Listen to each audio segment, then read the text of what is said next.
And welcome, Adam and Jake, on the movies. I'm Jake, And I am Adam. and every week we do the same exact thing. We find a movie, we watch it, and then we talk about it. We give spoilers too, so just FYI, there will be spoilers in this.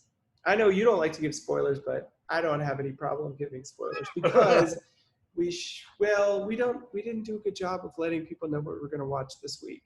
That's We true. got to 'Cause do a better job at least posting it or something in case people want to watch it.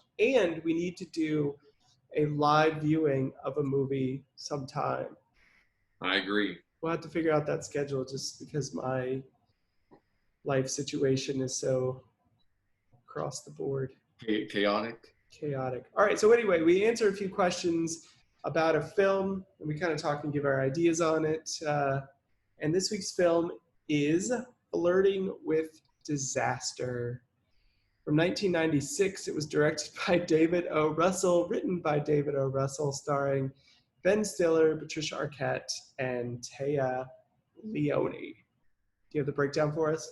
Yes. So, Flirting with Disaster is about a young man, his wife, and his incompetent caseworker who travel across the country to try to find his birth parents. All right, so real quick, before we get started, I just want to say that have you ever listened to Mike Birbiglia? I have in the past. Mike Birbiglia is one of the funniest people I've ever heard, and he talks about Lily Tomlin and David O. Russell. The fights that they got into. The fight that they got into, and his segment about that is one of the funniest things I've ever heard in my time. I was on an airplane. Mike Birbiglia did a podcast where he would break down his own material with guests. Okay. And he had Judd Apatow on there, and he broke down this bit that he does about Lily Tomlin and David O. Russell. And I didn't know that until I looked up this information, but I was literally on an airplane crying of laughter all by myself. I wasn't even with anybody. Well, what's funny that you mentioned that is there is a clip on YouTube showing the Lily Tomlin and David O. Russell. I was thinking it was from this movie, but it's not. It's from Heart. I Heart Huckabees. There you go. Yep. So Yeah. anyway, all right. Now let's get going with this. So what was your initial reactions? Had you seen this before? Yeah, I'd seen this movie probably 7, 8 times, I'd say, over the years. So originally, I really liked it. I thought the characters were very unique. They each had a distinct voice. I thought the story was unique, and I thought it was witty. And I thought I didn't really know where the story was going to go when I first watched the movie. So I like the movies where I don't know where it's going, and this was a movie like that for me. And I enjoyed it enough to keep watching it. So that was my initial thoughts. Although I will say this time when I watched it, I wasn't as satisfied as I had been in the past.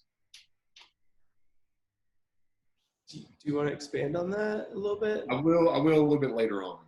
Oh, okay. Yeah. Okay, gotcha. So I had never seen this movie before. I'm actually looking it up. It came out the same year as The Cable Guy. Yeah.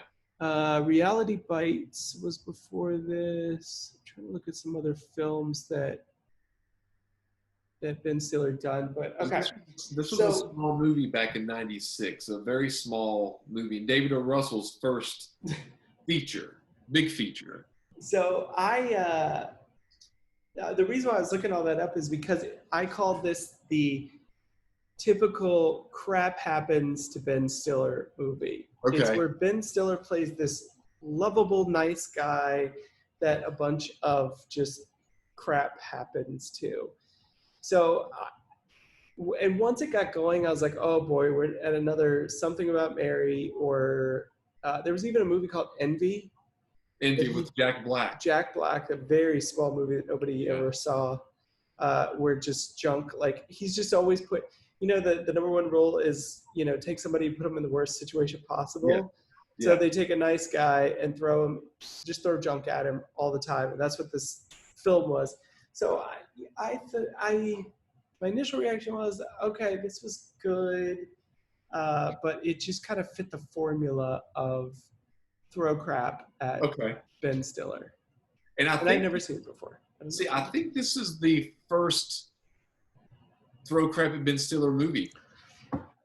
Yeah, I was looking at it with 1996. Reality Bites, I haven't seen that one, but I don't believe that is Throw Crap at Ben Stiller. No, not. I mean, he's a minor character and he directed that one, but it's not. It's more of a Winona Ryder movie. Okay. He's more of a probably the fourth lead character, I would say. Yeah, I'm trying to think of. So there's something about Mary is one of those movies. Obviously, the Meet the Parents Then are all The Heartbreak Kid. That was one of those kind of movies. Yep, yep. So, and Envy, as I talked about, is one of those where he's less proactive and he's more kind of reactive in these films. Then you got movies like Dodgeball and Zoolander where he's a little bit more proactive. Yeah. And he's the villain in Dodgeball as well. Yeah, yeah. So, but yeah, I thought it was, I thought it was good. I enjoyed it. I watched it in 2 sittings. Just because I started it really late. It wasn't too long, but I watched it in 2 sittings. So my initial reaction was, this is pretty good. Pretty good. I liked it. I liked the ensemble that they had. It had a really good ensemble. I totally agree with you.